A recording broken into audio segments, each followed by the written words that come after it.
Halo bosku, selamat datang di channel Alur Cerita Donghua. Semoga kita semua dalam keadaan sehat walafiat dan berlimpah rezeki. Saat ini Mimin ingin membagikan kembali alur cerita dari film Donghua, Legend of Martial Immortal, dan Mimin ingin mengingatkan bahwa konten ini full spoiler. Sebelum menonton jangan lupa subscribe, like dan komen ya. Oh ya, jangan lupa aktifkan juga notifikasinya biar nggak ketinggalan video terbaru. Tanpa basa-basi berlama-lama selanjutnya, yuk kita langsung saja dengarkan cerita terbarunya. Episode 2280 Turis Pengembara. Tidak ada cara lain selain menunggu, kata Kaisar Dunia Bawah dengan santai. Tunggu. Di Huang mengerutkan kening. Ketika dia meninggal di kehidupan kedua, pada saat itu, akan ada jejak reinkarnasi eksklusif untuk kehidupan kedua, yang akan diintegrasikan ke dalam tubuhnya. Setelah itu, akan menjadi kehidupan ketiga, kehidupan keempat. Sampai itu menyatu ke dalam kehidupan ke-9, bisakah dia hanya dengan keluar dari reinkarnasi kita dapat benar-benar kembali ke era aslinya? 1000 tahun. Di Huang mengangkat alisnya, nadanya tidak pasti. Tidak ada yang salah dengan mengatakan itu. 1000 tahun, langit telah diinjak-injak oleh banjir. Ribuan tahun reinkarnasi tidak berarti dunia luar juga ribuan tahun. Kecepatan waktu berbeda. Kaisar Ming berkata perlahan, menjelaskan membaca rahasianya, ini seperti 6 alam reinkarnasi saat itu. Prinsipnya sama. Anda yang telah mencapai kesuksesan besar harus memahaminya. Waktu latihan, dan ribuan. Ini tahun, bukanlah peningkatan kultivasi, tetapi pemahaman tentang Tao. Dan pandangan jauh ke depan daripada kamu. Sayangnya, dalam kehidupan pertamanya, dia tidak bisa lagi bermanifestasi di dunia. Di Huang menghela nafas, kali ini pertempuran lintas reinkarnasi benar-benar terkubur dan menyentuh tabu tertinggi. Kaisar tidak bisa lepas dari kebesaran, dan selama bertahun-tahun di masa depan, tidak mungkin melihat kehidupan pertama lagi. Kecuali Ye Chen dapat menentang langit dan menjadi kaisar, dan bergabung dengan reinkarnasi dari 9 generasi, dewa perang yang tak tertandingi akan dapat muncul kembali di dunia, dan itu benar-benar akan mengubah dunia. Namun, tidak ada preseden bagi surga untuk menjadi kaisar dengan ekaristi, dan sulit bagi mereka untuk menjadi kaisar dengan ekaristi. Hal ini, dia sangat sadar, bukan karena dia tidak pernah berpikir untuk mencapai kerajaan kaisar, tetapi gerbang halus jalan kaisar lebih jauh dari mimpi, dan itu di luar jangkauan. Saat berbicara, dia menutup matanya sejak milenium Great Chu, dengan darah meluap dari sudut matanya, memandang dirinya sendiri dengan lancang, dia telah menderita reaksi yang mengerikan, Kaisar Dunia Bawah serupa, menggosok matanya dengan keras. Di milenium Chu, Ye Chen kembali ke Heng Yue, memantulkan cahaya bulan. Di puncak Jadegel Peak, Taois Heng Yun masih ada. Dia adalah wanita yang tiada taranya. Meski usianya baru 1000 tahun, wajahnya belum tua. Akan memuja. Ye Chen diam-diam mendarat dan duduk di sebelah Tao Heng Yun, master puncak gadis giok dari generasi sebelumnya telah menghasilkan banyak keindahan, Tao Heng Yun anggun, dan Chu Xuan dan Chu Ling juga tiada taranya. Tiba-tiba, tubuh Taois Heng Yun dipenuhi dengan jejak kematian. Ye Chen menghela nafas, terlihat bahwa umur Taois Heng Yun dihitung, batas waktunya semakin dekat, dan dia yang berada di puncak Zuntian tidak akan dapat naik ke alam surga, dan dia ditakdirkan untuk jatuh ke dalam reinkarnasi. Dari kehidupan selanjutnya, dan juga reinkarnasi berikutnya, masih merindukan Kaisar Chu. Ini bukan spekulasi, tapi sejarah nyata. Setiap adegan yang Ye Chen tonton saat ini adalah sejarah. Dia yang tidak ada hanyalah pihak ketiga dari Chu yang berusia 1000 tahun ini. Dia hanyalah seorang pejalan kaki yang tidak terlihat. Dia dapat menyaksikan sejarah, tetapi tidak dapat mengubah sejarah yang sudah mapan. Ini adalah keniscayaan dalam kegelapan. Saat malam semakin larut, biarawati Tao Heng Yun perlahan bangun dan kembali ke kamarnya untuk beristirahat. Dan Ye Chen masih duduk di puncak-puncak gadis giok. Dia yakin bahwa Chu Xuan dan Chu Ling juga duduk di posisi yang sama, menatap langit berbintang yang sama, mencari bintang paling terang di langit berbintang. Namun, ada perbedaan 1000 tahun antara sebelum dan sesudah. Ini adalah penghalang yang tidak terlihat, lebih jauh dari hidup dan mati, dia tidak dapat melihat mereka, dan mereka juga tidak dapat melihatnya selama periode ribuan tahun ini, waktu terbuang sia-sia. Menutup matanya dari langit berbintang, Ye Chen melangkah turun ke dasar tebing di Taman Lingchao. Di sini, disegel keberadaan tak tertandingi, itu adalah Jiang Taixu. Di jurang yang gelap, dia menemukan Taixu Zi, yang seperti patung, tidak bergerak, berperang melawan roh jahat yang menyerang roh primordial menghitung tahun. Jiang Taixu telah duduk di sini selama ribuan tahun, dan orang-orang Heng Yue sejak itu pendirian sekolah, saya tidak tahu misteri tempat ini. Mengenai keluhan antara Taixu Zi dan Tiansu, Ye Chen sudah memahaminya, dan itu hanyalah kesalahpahaman. Dengan kata lain, Jiang Taixu saat itu yang terlalu lancang. Dengan alam suci agung, dia berani memimpin orang untuk memasuki Tianshu. Jika Tianshu tidak menunjukkan belas kasihan, ketujuh putra Donghua akan dimakamkan di antara mereka. Pasti ada sebab dan akibat, Jiang Taixu membayar harga yang menyakitkan untuk ini. Itu juga tindakan tidak bijak Jiang Taixu saat itu yang membuatnya cukup beruntung untuk mewarisi mata peri yang menentang surga, dan saat itu adalah titik balik kebangkitannya. Berapa banyak krisis yang telah membantunya melewatinya. Ye Chen juga duduk, dan sedikit menutup matanya. Sekali lagi, dia mengingat dunia pilar ajaib, seolah-olah dia telah melihat seorang kaisar, tetapi apa yang terjadi setelah itu kabur, tanpa ingatan apapun, hanya adegan terakhir yang dia lihat adalah runtuhnya pilar ajaib di tengah. Masih belum ada kesan ruang kosong. Dia duduk selama 1 malam. Di pagi hari, sinar matahari yang hangat membanjiri bumi. Sekte Heng Yue hari ini cukup meriah, ini adalah kompetisi sekte luar untuk memilih murid untuk masuk ke sekte dalam. Ye Chen membuka matanya dan melihat ke arah itu. Satu persatu, murid muda dan kuat, mengenakan jubah Tao yang bersih, memasuki paviliun Qian Kun. Kerumunan itu seperti laut, dan semua orang penuh semangat juang. Dia melihat pendeta Tong Xuan, pendeta Heng Yue, dan yang mulia Heng Tian, dan mereka penuh semangat. Sekilas, mereka bukan benda di kolam. Anda harus tahu bahwa mereka bertiga akan menjadi pilar Heng Yue di masa depan, terutama Tong Xuan orang yang sebenarnya akan bertanggung jawab atas Heng Yue selama ratusan tahun. Namun, pada saat ini, guru Tong Xuan yang berhati murni pasti akan dipengaruhi oleh kekuatan di masa depan, di jalan yang tidak bisa kembali. Berbicara tentang Yin Ziping, Ye Chen tidak bisa tidak mengingat tuan rumah, memikirkan tuan rumah, tidak pernah melupakan jiwa naga kuno Taixu, memikirkan jiwa naga kuno Taixu, dan tidak bisa tidak memikirkan Guru Long. Dia melirik dan menemukan tuan rumah Heng Yue dengan sangat akurat. Itu adalah seorang penatua wanita, penguasa puncak-puncak Yuling, dan tuan rumah Si Cheng. Menilai dari umurnya, hari-harinya dihitung. Akhirnya, dia bangkit dan meninggalkan Heng Yue. Kemunculan kembali adalah Zheng Yangzong. Kali ini, dia datang ke sini khusus untuk melihat jiwa naga kuno Taixu, yang masih terbaring di dunia bawah tanah di area terlarang, dan itu adalah pendahulu dari Master Long. Melihat jiwa naga kuno Taixu lagi, Ye Chen tampak kesurupan. Dia dan Tuan Long adalah guru dan teman, dan sulit untuk memutuskan ikatan sebab dan akibat. Dijaga oleh Tuan Long, tidak akan ada keturunan Agung Chu. Sangat disayangkan setelah ratusan tahun, dia masih belum menemukan Lord Long, dan dia tidak tahu apakah Lord Long masih hidup, mungkin dia sudah terkubur dalam siklus reinkarnasi. Keadaan pikiran yang sunyi menyebabkan dia duduk di samping Taixu Gulong, diam-diam menemaninya teman baiknya, saat itu, begitu sunyi, tertekan di bawah tanah yang gelap, tidak pernah melihat cahaya hari, yang disebut arogansi, itu juga telah usang oleh waktu. Adapun keluhan antara jiwa naga kuno Taixu dan Kaisar Chen, pada generasi Dacu selanjutnya, keluhan dan permusuhan telah lama terhapus dengan senyuman, tidak ada yang benar atau salah, itu adalah dunia yang kacau yang telah menciptakan kesedihan dan pemisahan. Ye Chen pergi lagi, tanpa tujuan dan tanpa tujuan, dia ingin kembali ke era aslinya, tetapi dia tidak tahu kemana harus pergi, dan dia tidak dapat menemukan siapapun untuk bertanya, ada tanda tanya di mana-mana.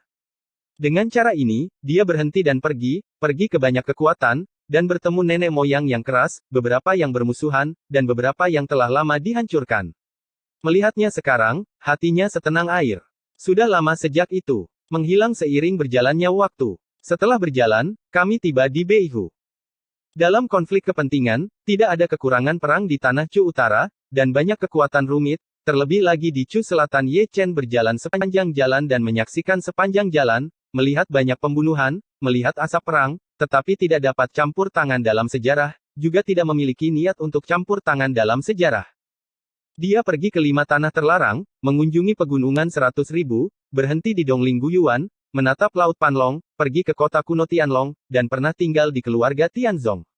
Dia, yang relatif tidak ada, benar-benar menjadi orang yang lewat yang tidak diketahui siapapun.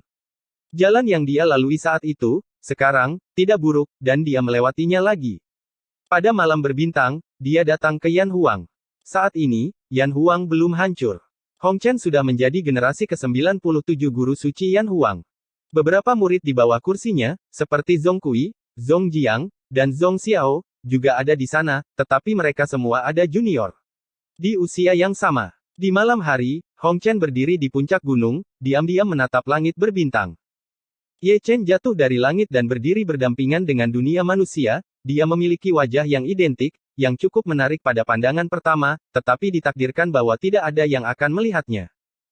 Sejauh menyangkut dunia fana saat ini, ada tanda-tanda kebingungan. Melihatnya menggosok bagian tengah alisnya lebih dari 1 kali disebabkan oleh reaksi balik dari hukum ruang dan waktu, dan akan ditelan oleh orang-orang bodoh. Sedikit demi sedikit seiring berjalannya waktu, Ye Chen melirik ke bawah, dan bisa melihat setengah kepala kecil terekspos di bawah pohon besar. Itu adalah Hong Chengsui, mengintip tuannya. Mungkin, ketika dia masih kecil, dia jatuh cinta dengan Hong Chen, salju Hong Chen, hanya menari baginya untuk dunia manusia. Kali ini, Ye Chen tidak pergi dan tinggal selama 3 tahun. Suatu kali, dia juga adalah penguasa suci Yan Huang, dan dia juga memiliki perasaan khusus untuk tempat ini. Dia tahu sejarah selanjutnya, tetapi dia tetap tidak bisa tidak melihatnya. Menyaksikan bergulirnya cincin bersejarah seperti ini cukup menarik identitas, saksi tren sejarah.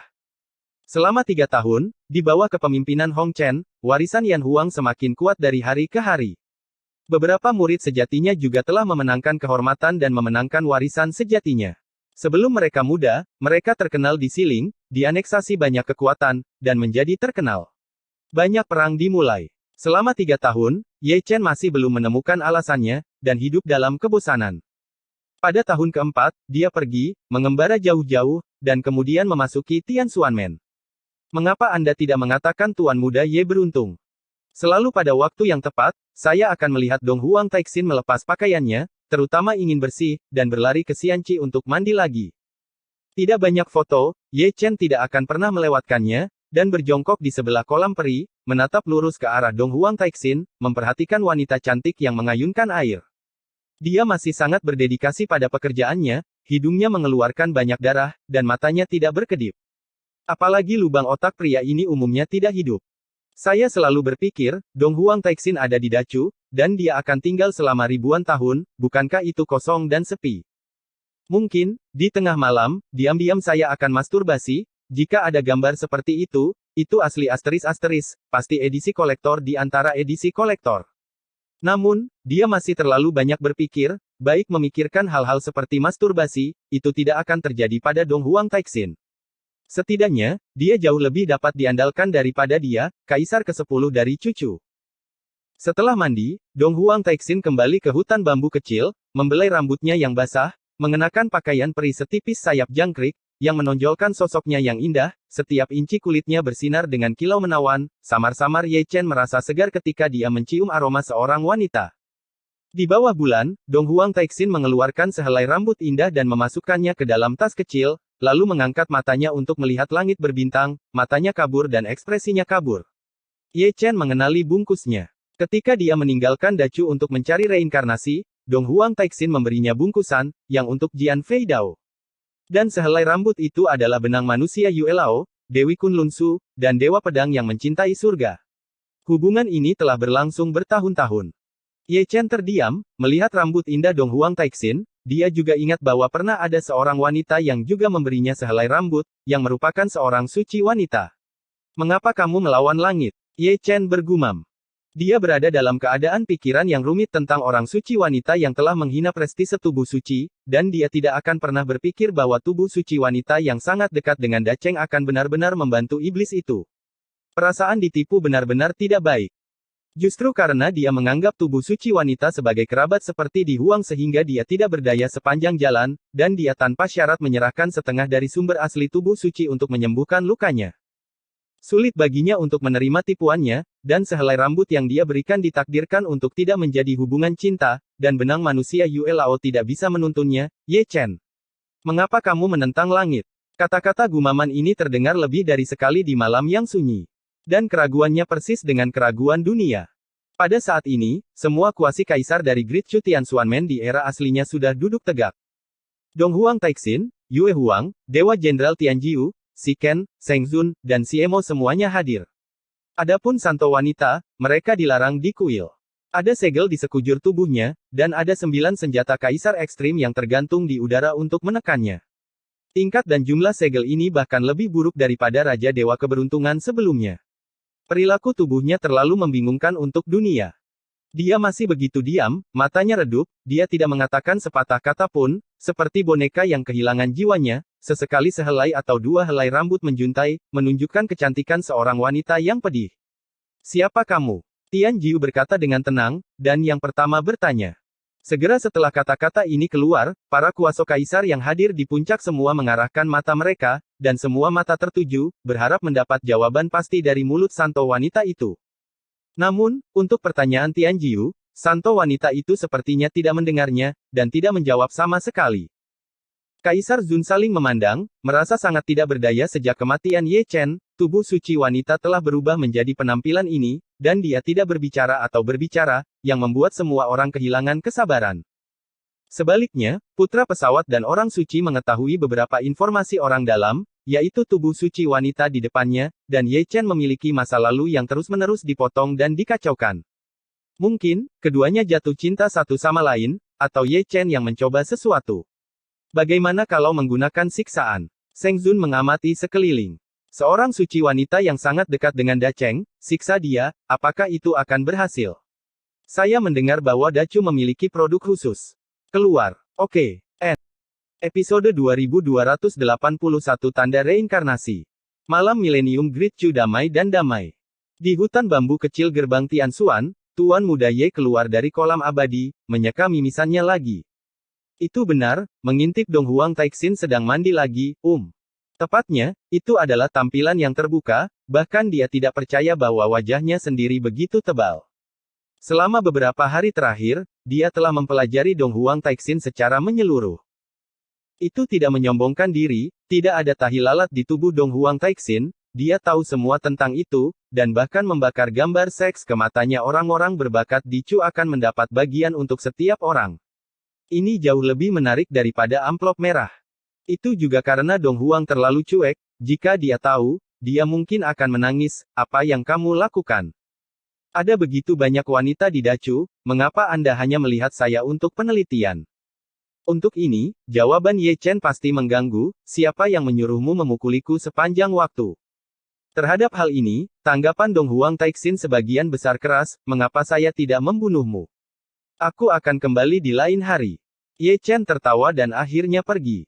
Setelah mengembara di sepanjang jalan, dia datang ke istana fana itu lagi untuk melihat kehidupan keduanya. Sudah 3 atau 4 tahun, kehidupan keduanya, dia bagus dalam ukuran. Kebetulan dia adalah seorang pangeran di kehidupan keduanya, meskipun dia berusia 7 atau 8 tahun, dia sudah memiliki sikap seorang kaisar, dan dia ditakdirkan untuk menjadi seorang kaisar. Kali ini, dia hanya tinggal di istana. Di kehidupan kedua, dia belajar dengan giat, dan dia duduk di hadapannya, dengan dagu di tangannya, bosan, dan berkata dengan agak narsis, dia sangat tampan ketika dia masih kecil, dan dia sangat tampan ketika dia dewasa. Anda layak mendapatkan kehidupan seorang kaisar, tidak menjadi seorang kaisar sama sekali tidak masuk akal. Setelah sekian lama, dia selalu bisa menemukan hal-hal aneh, yaitu kehidupannya yang ke-12 akan selalu mengangkat kepalanya secara tidak sengaja, menggaruk kepalanya dan melihat ke samping. Setiap kali saat ini, mata Ye Chen berbinar, dan dia akan melambaikan tangannya dengan penuh semangat untuk memastikan bahwa dia dapat melihatnya di kehidupan kedua, yang mungkin merupakan petunjuk untuk kembali. Namun, selalu gagal. Waktu berlalu dengan tenang, dan siklus siang dan malam berlanjut. Dalam sekejap mata, sudah 5 tahun. Dalam 5 tahun terakhir, Ye Chen secara pribadi menyaksikan kehidupan keduanya tumbuh sedikit demi sedikit, dari boneka yang belum dewasa menjadi seorang pemuda yang tajam, dari pangeran yang lemah itu, selangkah demi selangkah, menjadi seorang putra mahkota. Di masa depan, dia akan menguasai dunia dan menjadi raja negeri ini. Dalam 5 tahun terakhir, Ye Chen secara bertahap terbiasa memperlakukan Chu yang berusia 1000 tahun ini sebagai mimpi, dan dia akan selalu terbangun dari mimpinya, dan dia akan selalu kembali suatu hari nanti. Selama 5 tahun terakhir, Ye Chen sesekali akan kembali ke Tianxuanmen. Terlebih lagi, setiap kali dia memilih waktu, itu sangat kebetulan. Apa yang disebut kebetulan mengacu pada Dong Huang Taixin, yang sedang membuka baju atau mandi, kebetulan Tuan Muda Ye dengan enggan melihat pemandangan. Pada tahun ke-6 istana, Kaisar meninggal dan Kaisar baru naik tahta. Ye Chen juga ada di sana pada hari penobatan di kehidupan kedua. Upacara penobatan tidak berjalan lancar. Beberapa orang mengangkat pasukannya untuk memberontak dan ingin merebut tahta. 30 pasukan datang ke kota dan mengepung kota kekaisaran dengan air akan menerobos gerbang kota. Sayang sekali 300.000 pemberontak dikalahkan oleh kaisar baru. Dia membuka mulutnya dan berdiri sendirian di tembok kota. Dia sejauh awal langit dan bumi, dan sedekat kayu bakar, beras, minyak dan garam. Pemberontak mundur karena terkejut. Hari ini memiliki makna sejarah yang besar dan tercatat dalam catatan sejarah dinasti kaisar berusia 14 tahun, hanya dengan satu mulut, menghalangi dan menarik mundur 300.000 pasukan. Adegan selanjutnya sangat berdarah. Meskipun kaisar dan para abdi dalamnya baru berusia 14 tahun, mereka menekan pemberontakan dan merombak pelataran dalam dengan paksa. Bencana berdarah ini berlangsung selama 3 tahun, putra kaisar pertama hampir dibunuh oleh kaisar baru, darah menodai istana kerajaan dan kota kerajaan. Ye Chen adalah saksi dari adegan ini, dan dia menghela nafas tanpa henti. Sejak zaman kuno, keluarga kaisar yang paling kejam, dia benar-benar mendapatkan wawasan, untuk mengkonsolidasikan rezim, saudara juga bisa dibunuh, menginjak darah dan tulang, dia benar-benar membunuh keluarga yang kesepian. Dalam hidup saya akan memperluas wilayah dan menciptakan dinasti untuk semua generasi. Kata-kata ini keluar dari mulut kehidupan kedua, tahun ini, dia baru berusia 18 tahun, dia memang agung dan kuat, seni bela diri dan seni bela dirinya jauh melampaui kaisar dari semua dinasti. Kuda emas dan besi, bagaimana mereka bisa kekurangan kasih sayang dari anak-anak mereka? Seorang kaisar yang kejam juga penyayang, dan ratunya, yang berasal dari keluarga bangsawan, dapat digambarkan sebagai orang yang berbudi luhur, dan merupakan tuan harem yang dipilih secara pribadi olehnya. Tapi ratunya membuat Ye Chen terlihat luar biasa. Saat jilbab merah diangkat, Ye Chen tertegun, karena dia mengenali wanita itu, dan dia terlahir persis sama dengan murid Sufu, Qi Yue. Namun, itu bukan Qi Yue, tapi reinkarnasi dari Qi Yue. Suara dan senyumnya persis sama dengan Heng Yue Zongxi, dan Ye Chen terlihat kesurupan. Ye Chen dan Qi Yue adalah suami dan istri dalam satu kehidupan. Malam itu, Ye Chen dalam kekacauan, meratapi ketidakkekalan reinkarnasi, dunia ini begitu besar dan ada begitu banyak orang, sungguh takdir dari kehidupan sebelumnya bahwa mereka dapat membuat pasangan bersama. Momen di festival musim semi bernilai $1.000, dan gambar kamar pengantin masih sangat indah. Dan Kaisar ke-10 Dacu memberikan permainan penuh pada roh nakalnya di tengah malam, dia berlari untuk mengambil jendela seseorang, siaran langsung, dan tidak menontonnya dengan sia-sia. Menurut hukum dunia fana, akan mudah bagi seseorang seperti dia untuk dianiaya.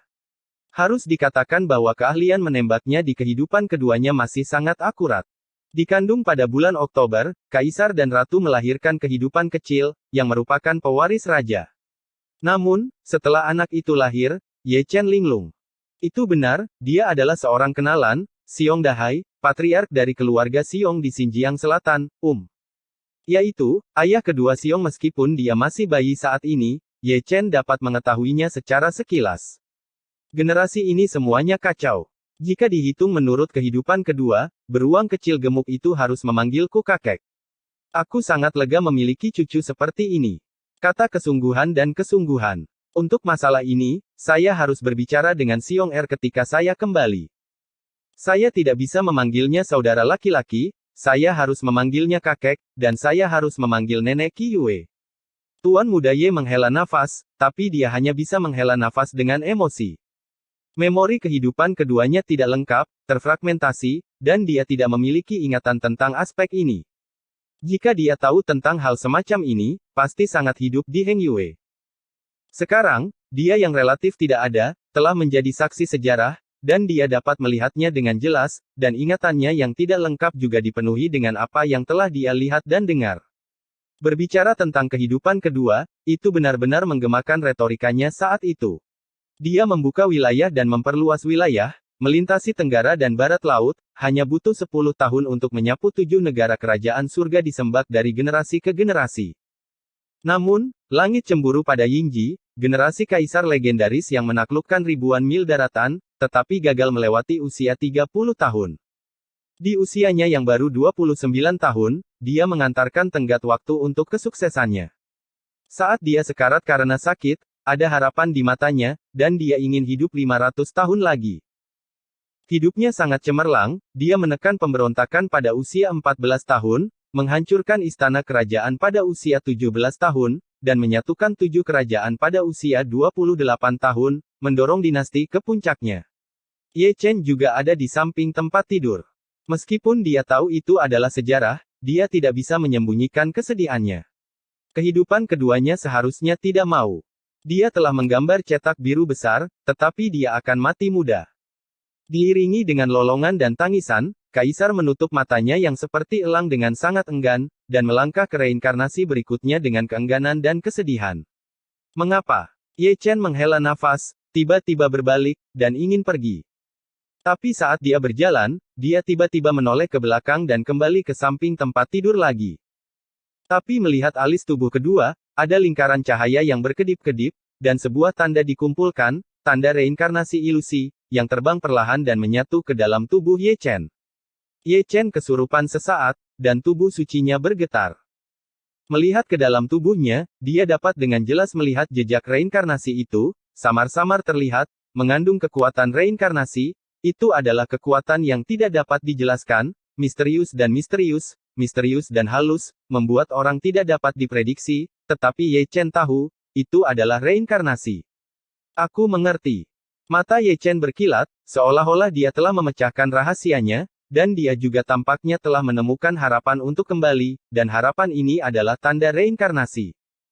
Ketika dia meninggal di kehidupan kedua, ada tanda reinkarnasi yang terwujud, kemudian tanda reinkarnasi di kehidupan ketiga, keempat. Sampai kehidupan ke-9 juga harus ada tanda reinkarnasinya. Jika tanda reinkarnasi setiap kehidupan adalah terintegrasi, mungkin akan ada kekuatan ilahi yang tak terduga, misalnya, kembali ke era aslinya. Setelah mengetahui hal ini, dia segera mencubit tangannya dan menghitung kehidupan ketiganya. Dengan kematian kehidupan kedua, kehidupan ketiga akan muncul. Ini adalah reinkarnasi, saat hidup dan mati. Reinkarnasi terjalin, satu kematian dan satu kehidupan, siklus berlanjut. Dia pergi lagi, dan setelah 10 tahun, dia meninggalkan istana. Sebelum pergi, saya tidak lupa untuk melihat Qi Yue, pipinya penuh air mata, ekspresinya sedih dan cantik, dan dia serta putra Kaisar, Xiong Dahai dalam kehidupan ini, juga berbaring di tempat tidur, Kaisar tua setelah kematiannya, sebagai pangeran, dia harus naik tahta sebagai Kaisar baru. Sayang sekali dia terlalu jauh di belakang Lao Su, terlepas dari visi, pikiran, strategi, dan keterampilan Kaisar, dia jauh dari standar, dan dia tidak cocok untuk menjadi seorang kaisar, dia hanya berkuasa selama 1 tahun, dan dia menjadi tawanan dalam pemberontakan, mempermalukan martabat mendiang kaisar. Secara alami, ini adalah sesuatu untuk dikatakan nanti, kehidupan kedua memang telah memperluas perbatasannya, tetapi generasi muda tidak hidup sesuai dengan itu, yang disebut dinasti abadi hanyalah sebuah fantasi, fondasi yang dia bangun dalam hidupnya ditakdirkan untuk menjadi debu sejarah di dinasti. Di sini, Ye Chen melintasi perbatasan utara-selatan, dari Chu Selatan ke Chu Utara. Masih di dunia fana, di sebuah peternakan kecil, lahirlah tubuh ketiganya, seorang petani, memeluk bayinya yang masih bayi, cekikikan. Dunia ketiga adalah perampok. Ye Chen menggosok alisnya. Dia tahu tentang ini sejak lama. Adapun ingatan yang sangat rinci, dia tidak memilikinya. Dia hanya tahu bahwa kehidupan ketiga adalah orang yang berbahaya dan jahat yang melakukan terlalu banyak pembunuhan dalam hidupnya. Ini juga sejarah, sejarah yang tidak bisa dia ubah. Yang dia butuhkan adalah jejak reinkarnasi, dan dia sangat ingin tahu apakah dia dapat kembali ke era aslinya jika dia mengintegrasikan jejak reinkarnasi dari berbagai generasi. Oleh karena itu, dia harus menunggu kehidupan ketiga kembali ke surga, dan menunggu kehidupan demi kehidupan. Ini adalah reinkarnasi, dan tidak ada cara lain, selain baginya, itu adalah harapan. 1 tahun lagi, aku akan datang lagi. Ye Chen menepuk pantatnya, berjalan keluar dari halaman pertanian kecil, dan langsung pergi ke Tianxuanmen. Pada saat ini, Dong Huang Taixin sedang mandi.